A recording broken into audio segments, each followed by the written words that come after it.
Bien, nos metemos. Golpeado a Belén. Veíamos las imágenes después de haber escuchado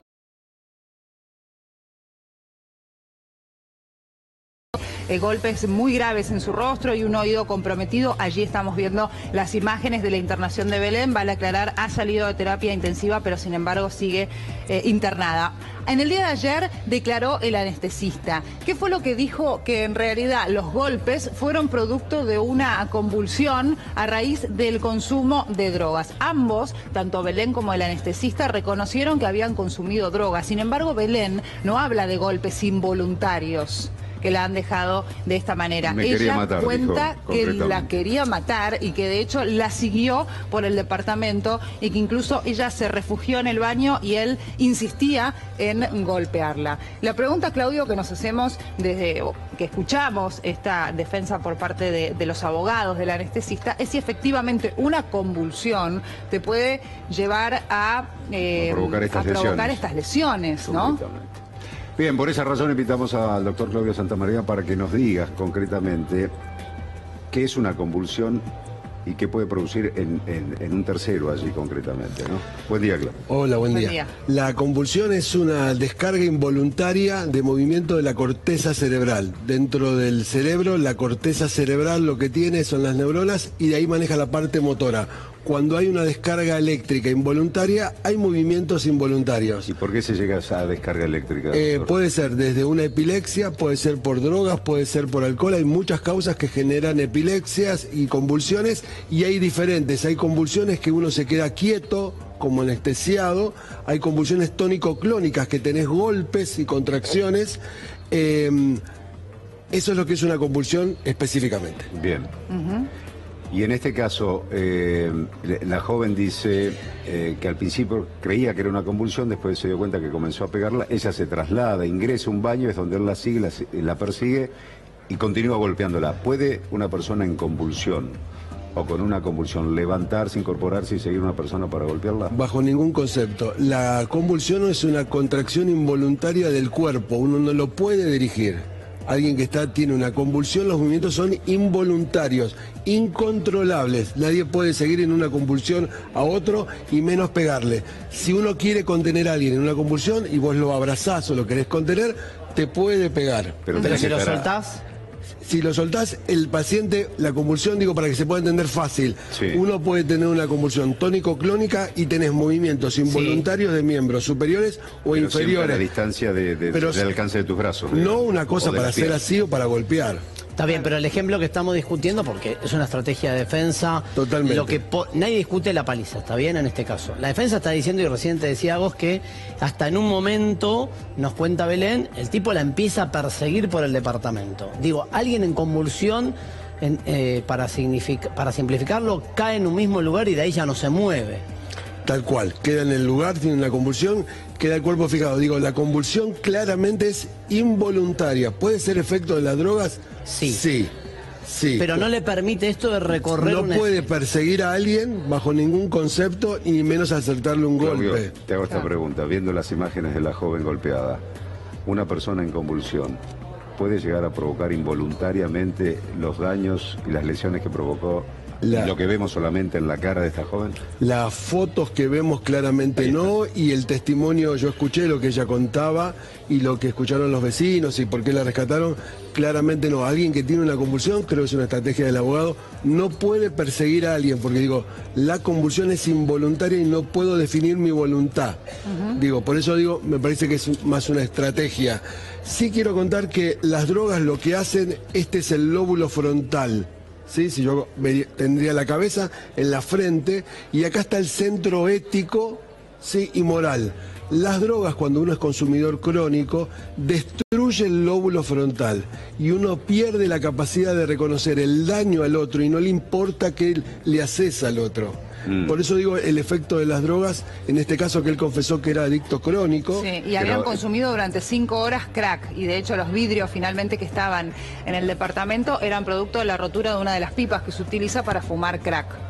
Digo, el Ahora, consumo... fumaban crack porque solamente encontraron paco, cocaína y y marihuana. marihuana, sí. Sí, Hay que ver si era una combinación. de esas tres Yo iba a drogas. decir esto, que lo que vos decías, la información periodística que encontró la policía, cocaína, marihuana y un bloque de paco, dijo, al menos la Sí. información periodística. El abogado aclaró que habían consumido crack. Sí, habla de crack, había Crack, pasta ¿qué? base, había crack, había cocaína y marihuana, de hecho lo están indagando por eso ahora. Tanto el crack como el paco es un residuo que queda cuando uno procesa las hojas de coca, en el procesamiento para obtener clorhidrato de cocaína, uno de los desechos es paco, que es un residuo menor que tiene más tóxicos, y el crack, digamos. De hecho, en muchos lados, en muchos países, en Brasil, el paco se llama crack. ¿sí? Claro. Es totalmente dañino. Lo mismo que el paco con distinto nombre. por Claro, hacerlo- sí, tiene varios procesos más, y la verdad que hace mucho daño a la salud. De hecho, el deterioro que vemos en cualquier chico que consume paco o crack es mucho mayor que con cualquier otra droga. Cuando vos decís que la droga destruye El lóbulo frontal. no reconoce esa persona el daño que provoca en otra. Pero eso se da en el momento posterior a la ingesta o las 24 horas del día esa persona... Está muy bien lo que decís. La cocaína es un estimulante y produce un daño agudo en el momento que la persona consume, altera la personalidad, ¿sí? Ajá. que uno tiene, y crónicamente produce una destrucción que lleva a una apatía, un desinterés por el otro. Yo recuerdo algunos casos, ¿se acuerdan de la persona que llevó por delante con el auto a un ciclista y lo llevó hasta el peaje? Bueno, eso es vos tener un muerto al lado y no reconocerlo. Digo, esto quiero significar porque la droga produce un daño agudo, subagudo al tiempo y una cosa crónica. Y acá en este caso hay una adicción que es crónica, el deterioro en el sistema nervioso central debe ser permanente. Está bien, pero yendo a ese punto, la adicción o alguien que consume, como se supone en esta noche, una combinación de cocaína, crack y otras drogas que había en la escena, ¿de por sí te puede convertir en un tipo agresivo o no necesariamente? Sí, no sabemos, porque no sé si está en la prueba, vos por ahí lo sabés, si consumieron también alcohol. No tenemos el registro de alcohol. trascendió, ¿no? En general había no hicieron secuestro. referencia al menos al alcohol. Ninguno de los dos. En general no. Porque a veces se hace una combinación de estas drogas de alcohol, que es un depresor del sistema nervioso, la cocaína, que es un estimulante, para compensar parte, y a veces se mezcla también con ansiolíticos, con otras drogas. Habría que ver. Sin duda la cocaína de por sí sola o el crack pueden producir irritabilidad y agresión violenta sobre otros. De hecho, no sé si se acuerdan, un caso que consumió crack y estaba se comió a otra persona. No sé si recuerdan un caso muy, digamos, periodísticamente. La droga altera el sistema nervioso, hace que vos no percibas. Porque ¿qué es la droga? Es una alteración del estado de la personalidad químico. Te hace creer cosas que en realidad no son. Entonces depende cómo está tu cerebro, qué personalidad, lo que le llamamos comúnmente no todos le pega por igual. Tiene efectos concretos, pero tiene una base de personalidad y eso hace que sea más agresivo, más violento, menos. Depende qué personalidad previa tengas y cuánto tiempo venís consumiendo y con qué lo mezclás. La verdad que es una combinación bastante letal. Aprovechando que trabajás en medicina, surge otro dato acá. Que este hombre seguía ejerciendo la profesión de médico anestesista o anestesiólogo a pesar de una declarada adicción en su entorno, con sus abogados y demás. ¿Hay controles? Mira, hay controles. Yo conocí el caso así periféricamente de algunos hospitales donde nosotros trabajamos con el instituto donde yo trabajo, hacemos prácticas con los alumnos de enfermería y de instrumentación, y tengo referencias que ha tenido problemas en hospitales de la ciudad por este tema. Y digo una cosa de los médicos que es poco conocida. Este médico en particular. Ya tuvo problemas en hospitales de la ciudad. Hay médicos, muchos colegas se van a enojar por esto. Digo, los anestesistas, la gente que hace emergentología, los que hacen terapia intensiva, tienen acceso a drogas muy poderosas y están sometidos a estrés. Y a veces, para calmar esa angustia que produce la muerte, la depresión, no es poco habitual en médicos que hacen emergentología, anestesistas, terapia intensiva, problemas con las adicciones por la facilidad que hay en el acceso a eso. ¿Y cómo son los controles, doctor, para los profesionales justamente de la salud, más aún considerando un anestesista de quien en realidad depende la vida del resto de las personas cuando, por ejemplo, te sometes a una operación?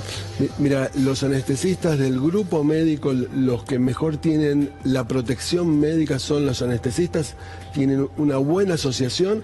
Yo me llegó, no sé, él podrá confirmarlo, si es cierto que estaba suspendido como anestesista por la sociedad. La defensa dice que tenía una suspensión en algunos hospitales, no me queda claro cómo es de forma parcial.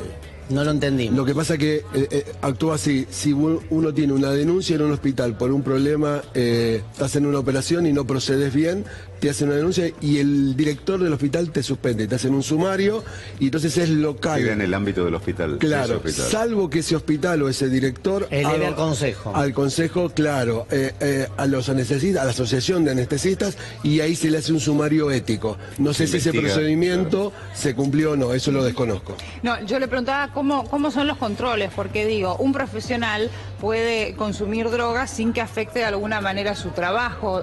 Digo, roza también la vida privada, pero para que haya una suspensión, estimo que este profesional tuvo que haber demostrado algún tipo de actitud extraña o claramente tuvo que haber ido a trabajar drogado. Mira, vos te acordás, voy a poner un ejemplo que todos los van a entender. Hasta hace poco el registro de conductor era provincial o estatal en algunas provincias. Sí. Entonces yo tenía una infracción, me sacaban el registro en Buenos Aires, iba a Misiones o Santa Fe y lo sacaba. No hay un registro único nacional que diga si este médico tiene algún problema. Sin duda todos estamos matriculados en el Ministerio de Salud, pero es raro que llegue, tiene que ser un hecho muy grave para que llegue a nivel del Ministerio. ¿Sí? Yo creo que a medida que se informatice todos los sistemas, las historias clínicas, los procedimientos, va a ser mejor el seguimiento de los profesionales de la salud. Claudio, volviendo al tema de la convulsión concretamente, ¿cuánto dura en promedio una convulsión? Las convulsiones en general duran pocos segundos hasta minutos. Hay un mal que se llama crisis epiléptica, un mal que puede durar más. Pero habitualmente una convulsión son pocos segundos o minutos y cesa, porque lo que hace que produzca este movimiento involuntario es una descarga eléctrica en la corteza cerebral, y eso produce el movimiento, cesa rápidamente. El estado de conciencia de la persona en el momento de entrar en la convulsión y hasta el momento en que termina, sale y recupera la conciencia. Hay dos situaciones. Hay pacientes, hablo de la epilepsia, no del caso de las drogas.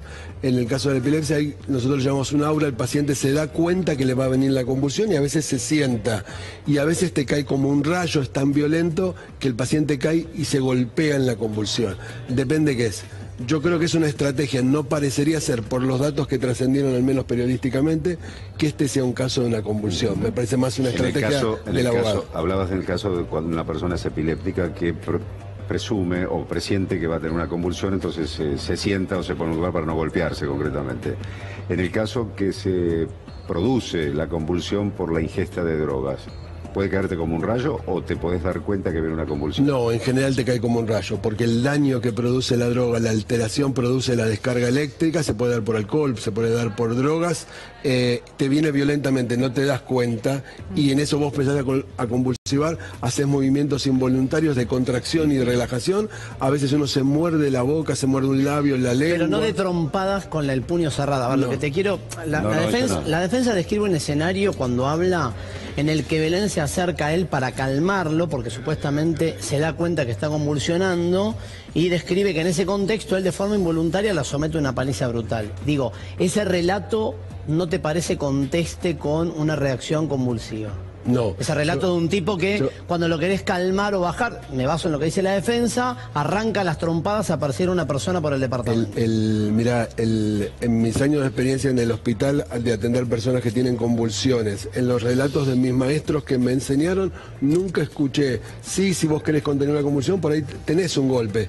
No que te muelan a golpes como uno ve en las fotos, y la verdad es dantesco como quedó esta chica. Volviendo al estado de conciencia, lo que sí declaró él es que recordaba los momentos previos, es decir, que recordaba que habían estado consumiendo droga, pero que no recordaba qué había sucedido durante la convulsión ni tampoco en los momentos posteriores, es decir, que de alguna manera recuperó la conciencia cuando ya llegó la policía. ¿Es factible cuando llegó esto? El portero, que el portero le dice a las 7:15 de la mañana, como explicándole, no sé lo que pasó. Le manifestó él al portero. Yo quiero decir algo que es una opinión. Digo, en una convulsión se pierde la conciencia, el paciente no puede recordar. Yo acá lo que quiero decir es, un médico sabe todos estos datos y poder armar una estrategia con su Claro. abogado. No podría decir si es cierto o no. Claro. Digo, ¿puede perder la conciencia en un acto de convulsión si lo hubiese tenido?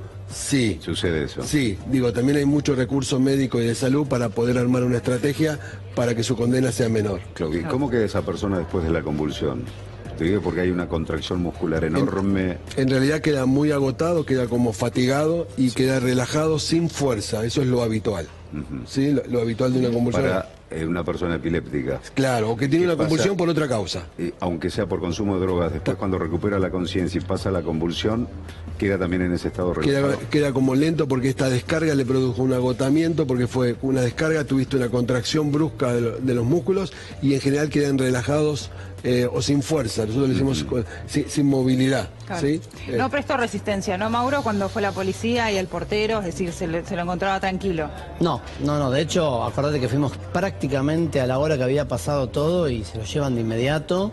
Sí. Y ella es la que aparece tirada prácticamente al lado del ascensor, en ese palier que vimos repleto de sangre. Sí, No. él se va caminando también cuando Sí, lo están llevan indagando en este detenido. momento. ¿eh? Bien. Sí, nunca, y en el traslado se lo muestra impecable, o sea, no tiene un solo raspón, sabe una luxación que habían detectado al principio, pero en general es claramente la comparación de las dos imágenes habla por sí sola. Yo viendo las fotos de ella, infiero que digamos eso no se puede hacer por una convulsión. Digo, hubo una agresión que fue premeditada o una acción Intencional. hacia ella, intencional.